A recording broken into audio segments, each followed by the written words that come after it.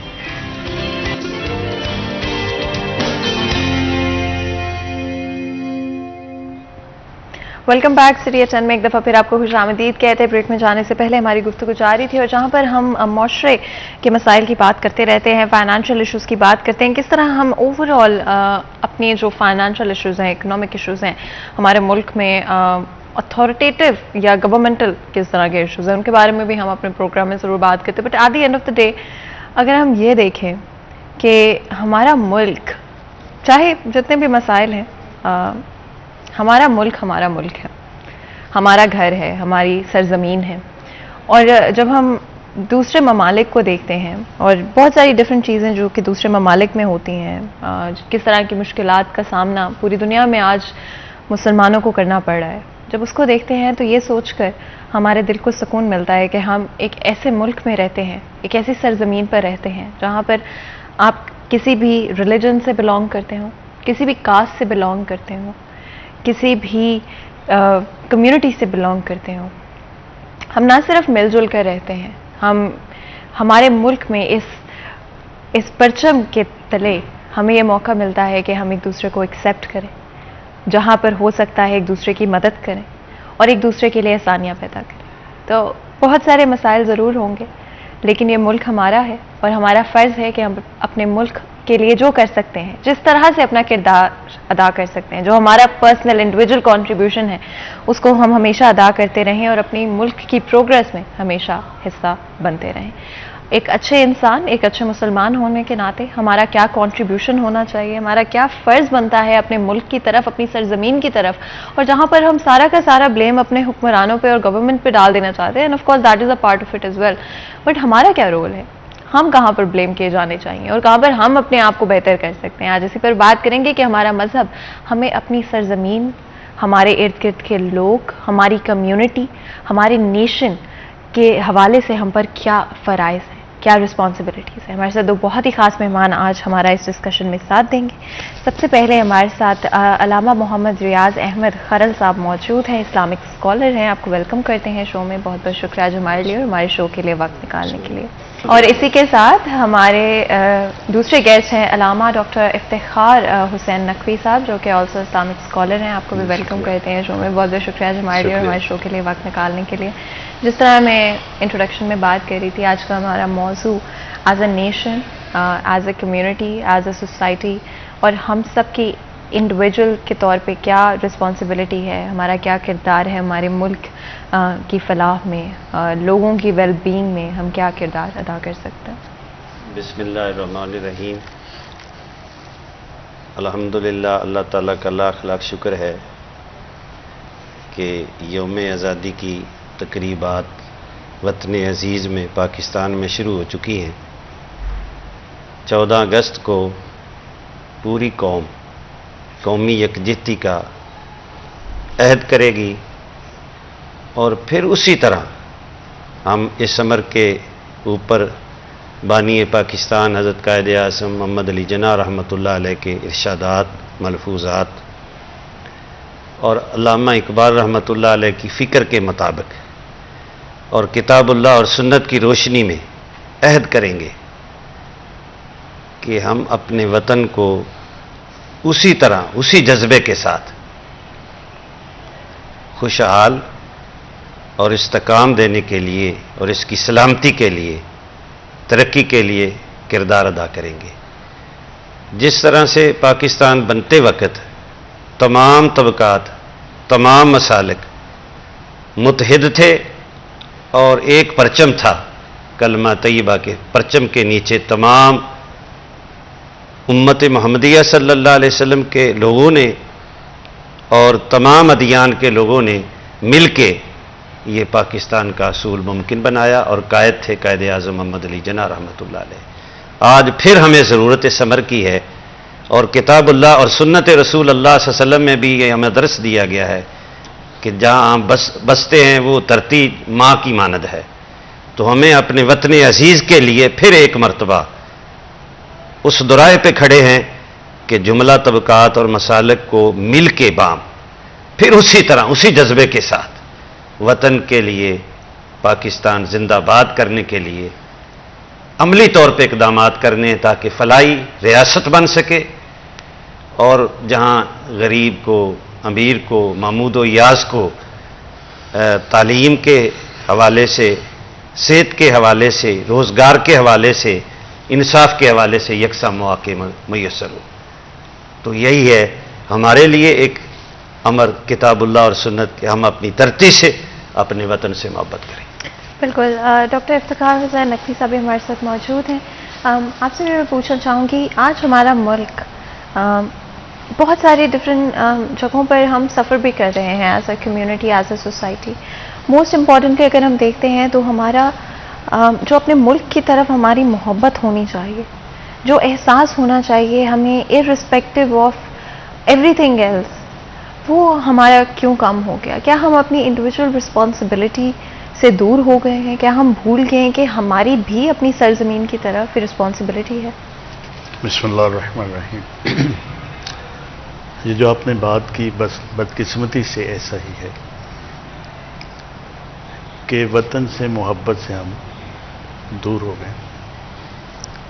بنیادی طور پر اس میں جو سمجھا ہوں آج تک وہ یہ ہے کہ ہم دوسرے کی اصلاح کرنا چاہتے ہیں، ہم دوسرے کو ٹھیک کرنا چاہتے ہیں، خود کو ٹھیک نہیں کرنا چاہتے۔ جو ہماری اپنی ذمہ داری ہے وہ ہم خود پوری نہیں کرنا چاہتے، لیکن دوسرے کی ذمہ داریوں کے اوپر ہم انگلی اٹھاتے ہیں کہ وہ اپنی ذمہ داری پوری نہیں کر رہا، وہ یہ کر رہا ہے، وہ کر رہا ہے، وہ کر رہا ہے۔ لیکن ہم کیا کر رہے ہیں؟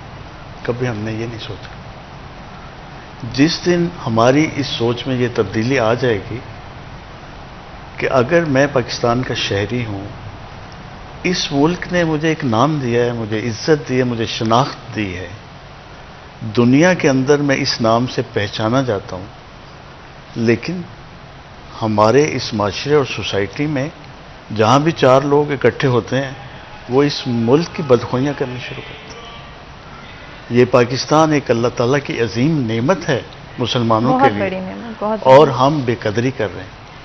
اس بے قدری کی وجہ سے یہ ملک انتشار کا شکار ہے۔ یہاں پر معاشرے میں وہ خوبصورتی نہیں ہے جو اس ملک کو جس نظریے کے تحت حاصل کیا گیا تھا، اگر اس کا وجود ہمیں یہاں پہ نظر نہیں آتا۔ آج ہم کہتے ہیں کہ جی سامراجی طاقتیں یا دوسرے ممالک یا دوسرے وہ لوگ انوالو ہیں اس پاکستان کو خراب کرنے کے لیے، لیکن سوال یہ پیدا ہوتا ہے کہ ان کا اعلی کار کون بنتا ہے؟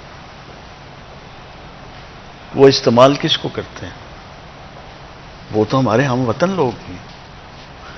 کیا ملک سے محبت، اگر ہم اس کو اسلامی تعلیمات میں دیکھتے ہیں تو ملک سے غداری جو ہے وہ تو گناہ عظیم ہے، ایک جرم ہے. لیکن کیا کبھی اس طرف ہم متوجہ ہوئے؟ کبھی ہم اس طرف متوجہ نہیں ہوئے. اس ملک نے ہمیں کیا نہیں دیا؟ ہمیں روزگار دیا، گھر دیا، ہمیں عزت دی، ہمیں توقیر دی، سارا کچھ ہمیں دیا. لیکن اس کے باوجود پاکستان کو ہم باحیثیت پاکستانی ہم کیوں کہتے ہیں کہ پاکستان میں یہ ہے، پاکستان میں وہ؟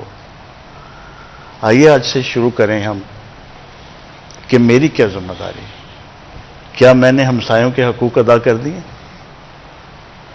کیا میں نے اس معاشرے میں، اس شہر میں رہتے ہوئے جو ریاست کی میرے اوپر ذمہ داریاں وہ میں نے پوری کی ہیں؟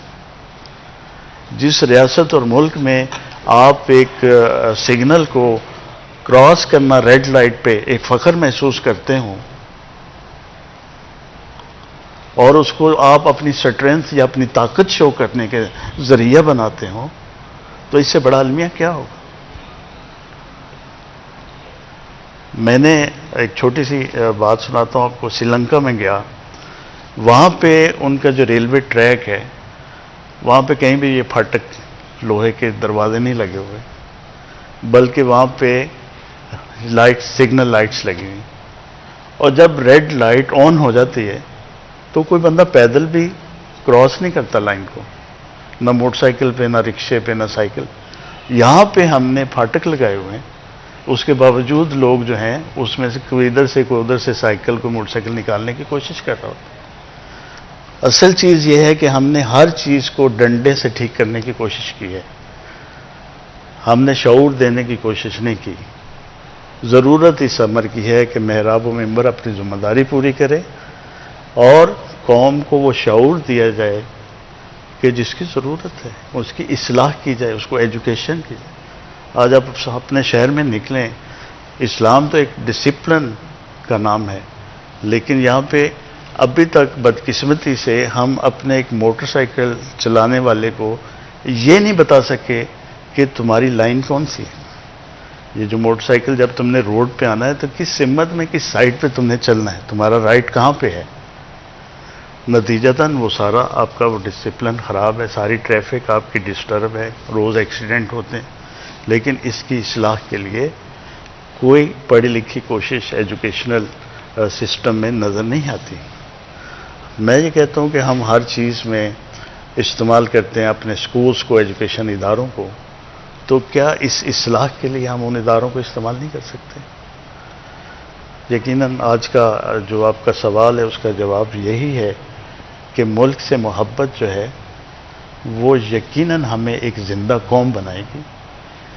اور اگر ہم اپنے ملک سے وفاداری نہیں کریں گے، اس سے محبت نہیں کریں گے، اور پھر جس قسم کے یہ حالات میں گرا ہوا ہے، تو خدا نہ خواستہ ایسا نہ ہو کہ ہمیں بعد میں پچھتاوا ہو. ہمارے مذہب میں ہمیں سکھایا جاتا ہے کہ نہ تو ہم خود کچھ برا کریں، اور اگر ہم کچھ برا ہوتا ہوا دیکھیں تو ہم اس کو انفیکٹ روکیں بھی. علامہ صاحب، میں چاہوں گی آپ اس کو میرے سے بہتر بیان کر سکتے ہوں گے. کیا آج ہماری سوسائٹی میں خود ہم اگر کچھ غلط نہیں کرنا چاہیے، بہت کچھ غلط ہو بھی رہا ہے، کر بھی رہے ہیں لوگ، بٹ اگر ہم غلط کر نہیں رہے تو کیا ہم اس کو روک رہے ہیں؟ دیکھیں جی، آپ کے سوال میں یہ جواب ہے. حقیقت یہ ہے کہ دین اسلام، ایمان اسلام امن اور سلامتی سے بنا ہے.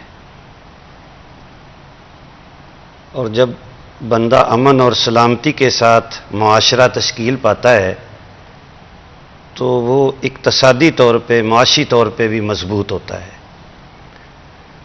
قرآن حکیم نے اسی لیے ہمیں تعلیم دی ہے وَاعْتَصِمُوا بِحَبْلِ اللَّهِ جَمِيعًا وَلَا تَفَرَّقُوا، کہ اتحاد سے ملک اور قوم مضبوط ہوتے ہیں. طبقات میں، دھڑوں میں تقسیم ہونے سے قرآن کریم نے منع کیا ہے. اور رحمت دو عالم صلی اللہ علیہ وسلم نے ارشاد فرمایا کہ معاشرے کی تشکیل جو ہے آپ صلی اللہ علیہ وسلم نے اس بنیاد پہ فرما دی، اس اساس پہ کھڑی ہے کہ فرمایا کہ اگر چھوٹا بڑوں کا احترام نہ کرے، بڑا چھوٹوں پہ شفقت نہ کرے، جو اہل علم کی عزت نہ کرے، وہ ہم میں سے نہیں ہے۔ تو آج ضرورت ثمر کی ہے کہ ہم سب مل کے ملی یکجہتی سے، قومی یکجہتی سے اس امر کا عہد کریں کہ جس طرح پاکستان بناتے وقت ہم سب ایک تھے اور کلمہ طیبہ کے نام پہ یہ پاکستان کا اصول ممکن ہوا، قیامت تک یہ قائم رہے گا۔ اور ہمیں چاہیے کہ تمام مسالک، تمام طبقات، سب لوگ متحد ہو کے اسی طرح خدمت گزاروں کی طرح معاشرے کی خیر اور بھلائی میں لگ جائیں، اور جب معاشرہ خیر اور بھلائی سے بھر جائے گا تو ملک کو استحکام نصیب ہوگا، ترقی نصیب ہوگی، خوشحالی نصیب ہوگی۔ آج ہم دھڑوں میں تقسیم ہیں، اور یہ قرآن کے احکام کی نفی ہے۔ بلکہ میں بانی پاکستان حضرت قائد اعظم محمد علی جناح رحمۃ اللہ علیہ کے وہ الفاظ آپ کے سامنے رکھتا ہوں کہ قائد کی خدمت میں کچھ علماء کا وفد گیا، عذرائے محبت انہوں نے پوچھ لیا کہ آپ کا مسلک کیا ہے؟ تو آپ نے فرمایا کہ پہلے مجھے آپ میرے سوال کا جواب عزت مآب علماء دے دیں۔ تو سب علماء خاموش تھے، تو قائد نے فرمایا میرے آقا کریم رحمت دو عالم صلی اللہ علیہ وسلم کا مسلک کون سا تھا؟ تو سب کی گردنیں جھک گئیں۔ تو آپ نے، قائد نے فرمایا جو میرے پیشوا، میرے آقا و مولا رحمت دو عالم صلی اللہ علیہ وسلم کا مسلک تھا، وہی میرا ہے۔ آج ہمیں متحد ہونے کی ضرورت ہے۔ جب تک قومی اتحاد نہیں ہوگا اس وقت تک ملک خوشحال نہیں ہوگا، باعزت نہیں ہوں گے، وقار نہیں ہوگا۔ دیکھیں آج ہم تقسیم ہیں، پنجابی میں لسانی طور پہ سندھی، پٹھان، الگ الگ قوموں کے اوپر ہم نے قبیلے میں پہچان کے لیے ہوتی ہیں۔ ہمیں ایک قومی یکانگت کے ساتھ آگے بڑھنا ہے، اتحاد بین المسلمین کے لیے، بین المسالک امانگی کے لیے، بین المذہب رواداری کے لیے میراب و ممبر کو چاہیے کہ وہ کردار ادا کرے۔ اور 14 اگست کو یہ پیغام جو ہے پوری 22 کروڑ پاکستانیوں کی طرف سے جانا چاہیے کہ ہم اپنے قائد بانی پاکستان حضرت قائد اعظم محمد علی جناح رحمۃ اللہ علیہ کے ملفوظات و ارشادات پہ متحد ہیں، اور ہم اپنے وطن کو خوشحال بنائیں گے قومی اتحاد سے۔ جس طرح پاکستان بنتے وقت ہم متحد تھے ایک ہی کلمے کے نیچے، آج پاکستانی پرچم کے نیچے ہمیں متحد ہو کے یہ نعرہ بلند کرنا چاہیے، کیونکہ قومی اتحاد جو ہے اس کا درس کو کتاب اللہ اور سنت رسول اللہ صلی اللہ علیہ وسلم۔ بے شک اللہ تعالیٰ یہ دعا آپ کی قبول فرمائے، اور ہم سب کے دل میں یہ جذبہ پیدا ہو، یہ سوچ، یہ احساس اپنے ملک کے لیے، اپنی سرزمین کے لیے پیدا ہو۔ اس سے پہلے کہ مزید گفتگو کریں بریک لیتے، کہیں مت جائے گا، ہمارے ساتھ رہے گا۔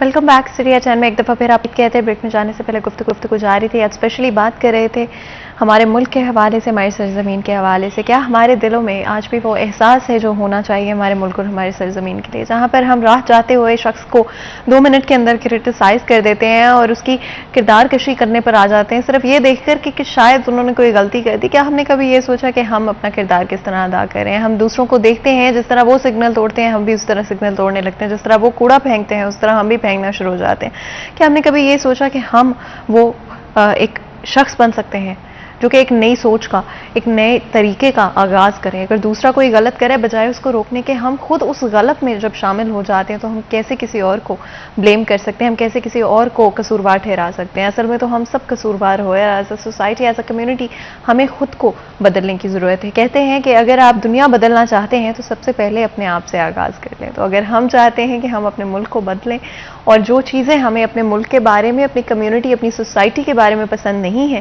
سب سے پہلے اپنے آپ میں وہ بدلنے کی کوشش کریں۔ اگلی دفعہ جب آپ اشارے پہ کھڑے ہوتے ہیں تو ایکچولی میں اشارہ کھلنے کا انتظار کریں، چاہے آپ کے ارد گرد کے لوگ اشارہ توڑ بھی رہے ہوں۔ اگر اگلی دفعہ آپ دیکھتے ہیں کہ کوئی کچرا پھینک رہا ہے، اگر آپ پاس سے گزرے آپ اٹھا کے اس کو ڈسٹ بن کے اندر پھینک دیں، آپ بجائے اس کی یہ مت کریں کہ اپنا کچرا بھی وہیں پر پھینکنا شروع کر دیں۔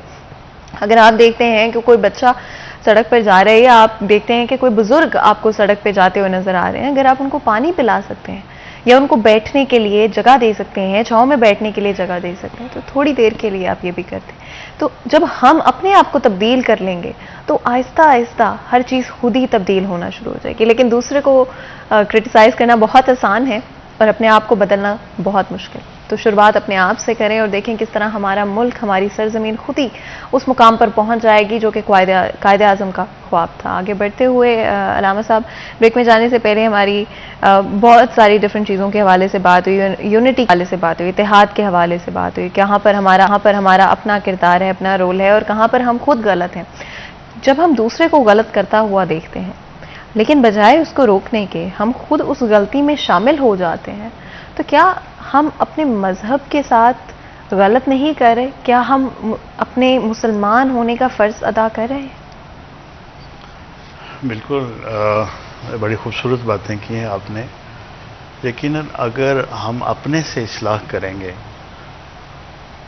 اور سب لوگ اپنے سے اصلاح کریں گے تو انشاءاللہ یہ معاشرہ بہت جلدی تبدیلی میں آئے گا. اگر ہم تعلیمات اسلامی میں دیکھتے ہیں تو ایک شخص ہے, وہ وضو کر رہے ہیں اور امام حسن غالباً ادھر کھڑے ہیں, وہ دیکھ رہے ہیں, تو انہوں نے دیکھا کہ اس نے وضو میں کچھ اس کے اشکال ہیں.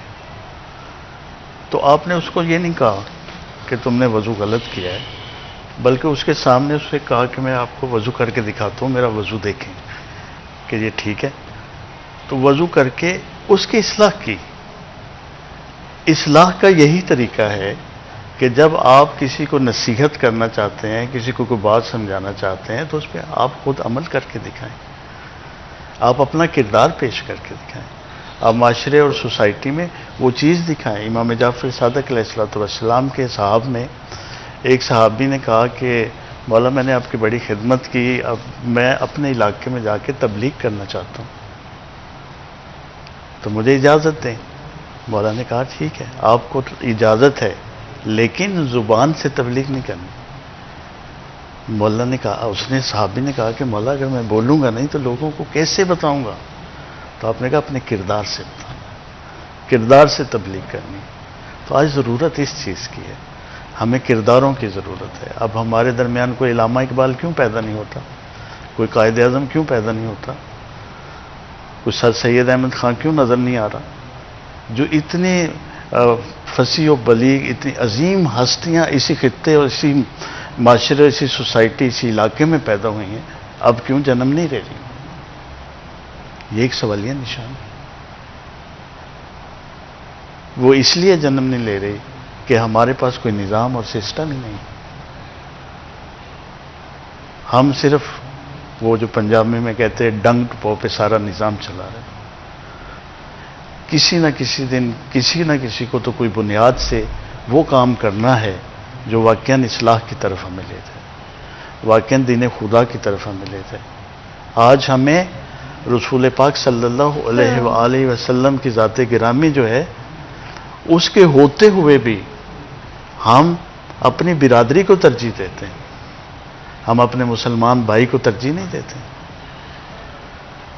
ہم اپنے علاقے کے لوگوں کو ترجیح دیتے ہیں, ہم اپنی زبان بولنے والے لوگوں کو ترجیح دیتے ہیں. ہمارے اندر یہ تعصبات جو ہیں, کیا یہ تعلیمات اسلامی کے خلاف نہیں؟ یقیناً خلاف ہے. رحمت للعالمین کی وہ جو ذات جو انسانوں کے ساتھ ساتھ جانوروں پہ بھی اتنی کریم ہے کہ آپ ایک دفعہ ایک اونٹنی پر سفر کر رہے ہیں تو اونٹنی بڑا اچھل کود کر رہی, تو آپ کے ایک صحابی نے وہ دور اٹھایا اور اس کو مارنا چاہا, تو آپ نے منع کر دیا. وہ کہا خبردار اس کو نہ مارنا. تو اس صحابی نے کہا کہ یا رسول اللہ یہ بڑا اچھل کود کر رہی ہے, آپ کو نقصان پہنچائے گی. تو آپ نے فرمایا کہ یہ خوشی کا اظہار کر رہی ہے کہ اس کے اوپر محمد سوار ہے, تو کبھی کسی میرے جانور کو نہ مارنا. تو جس نبی نے ہمیں دین دیا, یہاں تک ہم جس کی تعلیمات کا ہم دعویٰ کرتے ہیں, جس کی عاشقی کا ہم دعویٰ کرتے ہیں, اس کی تعلیمات ہماری زندگی میں نظر کیوں نہیں آتی؟ آج سوال یہ ہے.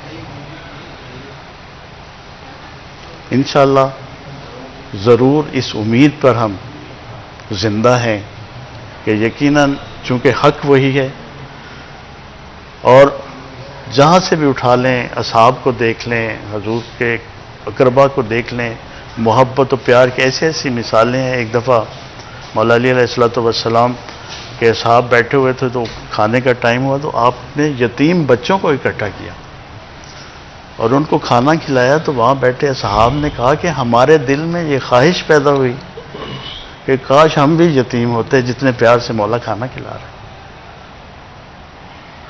آج ہم کسی مجبور کی بات سننے کے لیے تیار نہیں، ہم کسی ضرورت مند کی ضرورت پوری کرنے کے لیے تیار نہیں۔ ہم واقعاً اس قوم میں کوئی شک نہیں کہ بہت صدقہ و خیرات اور سارے معاملات کرتے ہیں، لیکن کیا وہ جو حقیقی لوگ ہیں، جو حقیقی ضرورت مند ہیں، ان تک وہ پہنچتا ہے؟ اگر ان تک پہنچتا ہے تو یہ خودکشیوں کے واقعات نہ ہوتے، باپ اپنی بچیوں کو چھریوں سے نہ کاٹتے۔ آج یہ اس معاشرے کی یہ ضعیفی ہے، ضعف ہے، کمزوری ہے، اور تعلیمات اسلامی سے دوری ہے، اور احساس کا خاتمہ ہے کہ ہم نے ایک دوسرے کا احساس کرنا چھوڑ دیا۔ ہم صرف مادیت کی طرف متوجہ ہیں، ہر شخص صبح سے شام تک اسی سوچ میں ہے کہ میں نے کتنے پیسے کمانے۔ اور میں تو معاشرے اور سوسائٹی میں یہ دیکھتا ہوں کہ ایک عرصے تک ہم حلال اور حرام کا لفظ سنتے تھے، اب تو وہ بھی نہیں۔ اب تو اس کمائی میں یہ تصور تو دور کی بات، اس لفظ کا بھی خیال نہیں ہے کہ حلال ہے یا حرام ہے۔ تو اس تیزی سے بگڑتی ہوئی جو صورتحال ہے، اس کو سنبھالنے کے لیے ہم تو خداوند متعال سے دعا کر سکتے ہیں، پیغمبر اعظم کی وسیلے سے دعا کرتے ہیں کہ یا اللہ اس معاشرے کو، اس کی توقیر، اس کی عزت لوٹا دے، لوگوں کے ذہنوں اور سوچوں کو حضور سے محبت میں مبتلا کر دے، دنیا کی محبت سے نکال دے، اور ہم سب مل کر اس ملک عظیم پاکستان، ایک ایسا ملک، ایک ایسا خوبصورت جس میں سارے موسم ہیں، سارے وسائل ہیں، ہر چیز ہے۔ ہر آنے والی گورنمنٹ دوسری گورنمنٹ کو کہتی ہے کہ یہ لوٹ کے چلے گئے، کھا گئے، اس کے باوجود 78 سال سے یہ ملک ماشاءاللہ زندہ ہے اور چل رہا ہے۔ اتنے وسائل ہیں اس ملک کے اندر کہ اگر آج ہم دیانتداری کے ساتھ اور حب الوطنی کے ساتھ اور اس جذبے اور جوش کے ساتھ ہر بندہ جو ہے وہ یہ کام کرے کہ یہ میرا ملک ہے، اس کو میں نے سنوارنا ہے، تو انشاءاللہ علامہ اقبال کا خواب اور قائد اعظم کی جو تعبیر ہے، جو اس کا مشن ہے، ویژن ہے، وہ پورا ہو۔ آمین آمین۔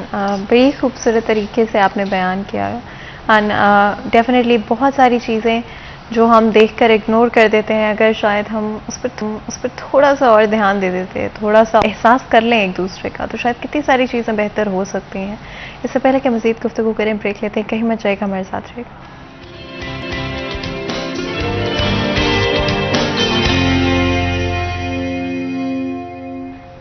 Welcome back. سیریہ چین میں ایک دفعہ پھر آپ کو خوش آمدید کہتے ہیں۔ بریک میں جانے سے پہلے گفتگو جاری تھی، اور آج اسپیشلی ہم بات کریں اپنے ملک اور ہماری سرزمین کے حوالے سے۔ ایک اور چیز جو کہ میں ہمیشہ سوسائٹی میں نوٹ کرتی ہوں، وہ آف کورس مورل پولیسنگ کے حوالے سے ہے۔ یہ بات تو الگ ہے کہ جب ہم خود اگر غلط کریں تو وہ نہیں کرنا چاہیے، یا کسی اور کو غلط کرتا دیکھیں تو اسے روکنا چاہیے، لیکن جب ہم خود کچھ غلط کر رہے ہوں لیکن ایٹ دا سیم ٹائم ہمیں کیوں ایسی ضرورت محسوس ہوتی ہے کہ ہم دوسروں کو ان کے ریلیجن پر یا ان کی زندگی گزارنے کے طریقے کے اوپر ہم کامنٹ کریں یا ہم ان کو برا محسوس کرائیں۔ At the end of the day ہر شخص کے پاس یہ ابیلٹی ہے، ایک سوچ اور سمجھ ہے، اور ہمارا رول سوسائٹی میں دوسروں کو صحیح کرنا نہیں بلکہ سب سے پہلے خود کو صحیح کرنا ہے۔ جب ہم خود کو صحیح کر لیں گے تبھی ہم دوسروں کو بتا سکتے ہیں کہ وہ کہاں پر غلط ہیں، کہاں پر صحیح ہیں۔ اس پر ضرور کامنٹ کیجیے گا علامہ صاحب، کتنا ضروری ہے کہ ہم اپنی اصلاح پر بھی کام کریں، اور بلا وجہ اسپیشلی جس طرح ہم دوسروں کو کئی دفعہ غلط نہیں بھی وہ کر رہے ہوتے، بٹ اپنے آپ کو بہتر محسوس کرانے کے لیے ہم کئی دفعہ انہیں ٹوک دیتے ہیں۔ بچوں کے حوالے سے بھی جہاں پر وہ غلط نہیں بھی ہوتے ان کو ٹوکا جاتا ہے۔ اس حوالے سے کتاب اللہ قرآن مجید میں مالک نے بڑی خوبصورت رہنمائی فرمائی ہے۔ ارشاد ہوتا ہے لقد کان لکم فی رسول اللہ اسوۃ حسنہ۔ لوگوں، ایک ہی شخصیت، ایک ہی مقدس پاکیزہ پیارے آقا کریم صلی اللہ علیہ وسلم کی ذات اقدس ہے، جن کی زندگی کو خدا نے قیامت تک کے لیے منارہ نور قرار دیا ہے اور مشعل راہ ہے۔ یہ دین اسلام، جس طرح ڈاکٹر صاحب نے فرمایا، دین سے دوری کا نتیجہ ہے کہ ہم اپنے آقا کریم صلی اللہ علیہ وسلم کی حیات طیبہ اور دین اسلام سے دوری کی وجہ سے انتشار اور بگاڑ کا شکار ہے۔ جو ہم دین کے قریب آتے جائیں گے، عزت ملتی جائے گی، معاشرہ خوبصورت ہوتا جائے گا۔ یہ غیبت، جھوٹ، کینہ، بغض، عداوت، نفرت، یہ سارا کچھ جو ہے سماجی برائیاں جو ہیں، ان کی اصل وجہ یہ ہے، اصل جڑ جو یہ ہے کہ دین سے دوری کا نتیجہ ہے کہ آج ہم ذلت کا شکار ہیں۔ اگر قرآن و سنت پہ عمل پیرا ہو جائیں اور اپنے آقا کریم صلی اللہ علیہ وسلم کی حیات طیبہ کو، اسوہ حسنہ کو، سیرت طیبہ کو اپنا لیں تو ہماری ساری مشکلات ختم ہو سکتی ہیں۔ اور حقیقت تو یہی ہے کہ بانی پاکستان حضرت قائد اعظم محمد علی جناح رحمۃ اللہ علیہ نے جو اس وطن کو ایک فلاحی اسلامی مملکت بنانے کا خواب دیکھا تھا، وہ بھی اسوہ رسول کی روشنی میں تھا، کتاب اللہ اور سنت کی روشنی میں تھا، کہ جہاں لوگوں کو تعلیم ملے گی، روزگار ملے گا، صحت ملے گی، انصاف ملے گا، اور یہ ساری چیزیں ریاست مہیا کرے گی۔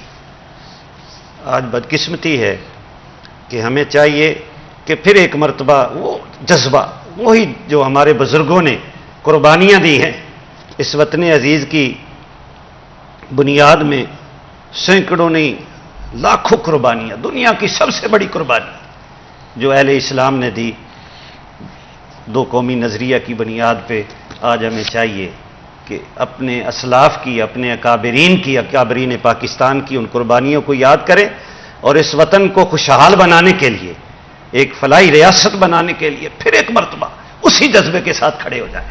اور جب اسی جذبے کے ساتھ کھڑے ہو جائیں گے تو پھر یقیناً یہ دھڑے، یہ گروپ بندی یہ نہیں رہے گی۔ ملک کی ہر آدمی اپنے حصے کا کام کرے گا، اپنے حصے کی خدمت۔ جو قوم کا خادم ہوتا ہے وہی مخدوم ہوتا ہے، اور یہ ہمیں ذہن نشین کر لینی چاہیے کہ کفن کی چادروں کے اندر جیبیں نہیں ہوتی۔ سکندر جب چلا دنیا سے دونوں ہاتھ خالی تھے۔ سوچ لینا چاہیے اس ملک کے امراء کو بھی اور صاحبان خیر کو بھی کہ وہ کھول دیں اپنی دولت کے دروازے اس وطن عزیز کی قومی خدمت کے لیے، تاکہ یہ وطن خوشحال ہوگا تو پاکستان کی۔ اسی لیے تو میر عرب صلی اللہ علیہ وسلم کے حوالے سے مفکر پاکستان علامہ اقبال رحمۃ اللہ علیہ نے فرمایا، میر عرب کو آئی جہاں سے ٹھنڈی ہوا۔ یہ کوئی علامہ اقبال تھے، مرد کلندر نے کہا کہ میر عرب تم سے مراد رسالت مآب صلی اللہ علیہ وسلم، کہ میر عرب کو آئی جہاں سے ٹھنڈی ہوا، میرا وطن وہی ہے، میرا وطن وہی ہے۔ آج پھر ضرورت ہے کہ قومی اتحاد سے ہم اپنے وطن کو استحکام بھی دے سکتے ہیں اور اس اقتصادی معاشی دلدل سے نکال کے پھر ایک مرتبہ اس کو عزت کا ہم مقام اقوام عالم میں بھی پا سکتے ہیں، بخاری بننے سے بھی بچ سکتے ہیں۔ اگر ہمارے صاحبان خیر نے اور ہمارے جو عمراء ہیں انہوں نے قربانی نہ دی، اشار نہ کیا، تو پھر ایک دن یقیناً وہ آئے گا کہ یہ جو غربائے امت ہیں، غربائے وطن ہیں، یہ ان کو معاف نہیں کریں گے۔ عزت اسی کی ہوتی ہے جو اثار سے مزین ہوتا ہے، اور یہ ہم سب کا وطن ہے۔ ہم پرچم پاکستان کے نیچے سب متحد ہیں، اور ہر پاکستانی بچہ آج آپ گلیوں میں دیکھ لیں پاکستان زندہ باد کے نعرے لگا رہا ہے۔ تو آج ہمیں ضرورت ہے کہ اپنے قائد بانی پاکستان حضرت قائد اعظم محمد علی جناح اس مرد کلندر کے افکار اور نظریات کو اپنا لیں، اور فکر اقبال کے وارث ہیں ہم، تو ہمیں تو آج بھی ہم ان کے نقش و قدم پہ چل جائیں جو اسوہ رسول کے مطابق تھے، تو پاکستان دنیا میں اقوام عالم کی رہبری کرے گا، امامت کرے گا۔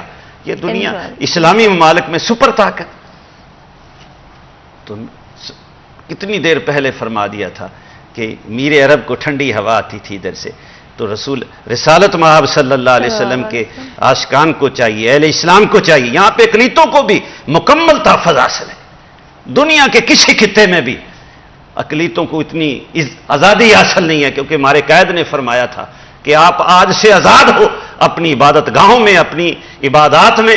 آج ہم ان کا اکرام اس طرح کرتے ہیں کہ میرے نبی نے اللہ اکبر مسجد نبوی شریف میں جب نجران کے مذہبی رہنما آئے ہیں تو ان کو اپنی مسجد میں ٹھہرایا، اور میرے آقا کریم صلی اللہ علیہ وسلم کا اسوہ حسنہ، میں نے پہلے بات کی ہے کہ جو دشمنوں کے لیے چادریں بچھاتا رہا، آج ہمارے اندر کیوں یہ اتنی غرور اور تکبر آ چکا ہے؟ ہم نے اپنے وطن آدھا وطن کھو دیا تکبر اور غرور سے، اور آج کرسی پہ بیٹھے ہوئے شخص کو سوچنا چاہیے کہ اگرچہ یہ غریب اور کمزور آدمی میرے پاس آیا ہے، لیکن میں اوپر دیکھوں جس نے مجھے عزت بخشی ہے۔ تو قائد نے یہی ہمیں درس دیا تھا، اور ہمیں آج اسی پہ عمل کرنا ہے کہ ہر بچہ عہد کر لے کہ ہم نے اپنے بزرگوں کے ان قربانیاں دینے والی ماؤں، بیٹیوں، بہنوں، اکابرین امہ کو یاد رکھنا ہے، اور اس وطن کی حفاظت کرنی ہے۔ انہوں نے خون سے لے کر دیا، ہمیں اپنے خون سے اس کی حفاظت کرنی ہے، آمین، اور آمین۔ قیامت تک علامہ یہ صاحب، کلمے کے نام پہ رہے گا۔ بالکل جی، علامہ صاحب یہ بھی ضرور بتائے گا، ہمارے پاس صرف 1 منٹ باقی ہے، اگر آپ ہماری عوام کو آج کے دن کوئی پیغام دینا چاہیں اتحاد کے حوالے سے، یونٹی کے حوالے سے، ہمارے رسپانسبلٹی کے حوالے سے۔ جی بالکل، آج کا پیغام یہی ہے کہ ہمیں خود سے اپنی اصلاح شروع کرنی ہے، انشاءاللہ معاشرہ خود بخود ٹھیک ہو جائے گا، اور تعلیمات اسلامی جو ہیں ان کو صرف ہم نے ایک دوسرے کی مخالفت اور تعصب کے لیے استعمال نہیں کرنا، بلکہ ان کو اپنی زندگیوں کے اوپر ہم نے لے کے آنا ہے۔ حضور نبی اکرم صلی اللہ علیہ وآلہ وسلم کی زندگی میں ہر پہلو موجود ہے، جس طرح کی آپ زندگی گزارنا چاہتے ہیں، جو آپ کو رہنمائی چاہیے، تو ہمارے رہنما اور راہبر ہمارے آقا اور مولا وہی ہیں، ہمیں اس کو فالو کرنا ہے، اور اسی چیز کو ہم نے اپنی ذات پہ بھی اور اپنی سوسائٹی میں بھی لے کے آنا ہے، اور یقیناً جس دن ہم اس میں کامیاب ہو گئے تو یہ پاکستان ایک اسلامی ملک تو ہے ہی انشاءاللہ پریکٹیکلی بھی دنیا دیکھے گی کہ یہاں پر تعلیمات محمد و آل محمد جو ہیں اس پر کیسے عمل پیرا ہوا جا رہا ہے۔ اینڈ آج کی گفتگو سے آئی ریئلی ہوپ کہ آپ لوگ کچھ سیکھ پائے، اور جہاں پر ہمیں ڈفرینٹ چیزوں میں کنفیوژن ہوتا ہے یا اپنی رسپانسبلٹی، اپنی انڈیویجول رسپانسبلٹی پر آج بھی ہم سوال اٹھاتے ہیں، یاد رکھیں کہ تبدیلی کا آغاز کریں، اپنے آپ کو بدلیں، اپنی سوچ کو بدلیں، جہاں پر آپ کا حق بنتا ہے، آپ کا فرض بنتا ہے اپنے ملک کی طرف، اپنی سرزمین کی طرف، اپنے ملک کے لوگوں کی طرف، سب سے پہلے اس کو ادا کریں، اور پھر دوسروں پر سوال اٹھانا شروع کریں۔ سوچ لیں اگر ہم سب صرف اپنی ہی رسپانسبلٹی اٹھا لیں تو ہم اپنے ملک کو کیسے نہیں بدل سکتے، اور جو چیزیں بہتر ہونے والی ہیں ان کو کیسے بہتر نہیں کر سکتے۔ یہ سرزمین اللہ تعالیٰ کی بہت بہت بڑی نعمت ہے، اور اس کا احساس بہت ضروری ہے، اور ہر دن اٹھ کر صبح سب سے پہلے مجھے لگتا ہے ہم سب کو شکر ادا کرنا چاہیے کہ ہمارے پاس پاکستان ہے، ہمارا ملک پاکستان ہے۔ اسی سوچ، اسی خیال کے ساتھ آپ دونوں کا بہت بہت شکریہ ادا کرتے ہیں آج ہمارے لیے، ہمارے پروگرام کے لیے وقت نکالنے کے لیے۔ یہاں پر آج کے پروگرام کا وقت ختم ہوتا ہے، مجھے اجازت ہے، اپنا خیال رکھیں، اللہ حافظ۔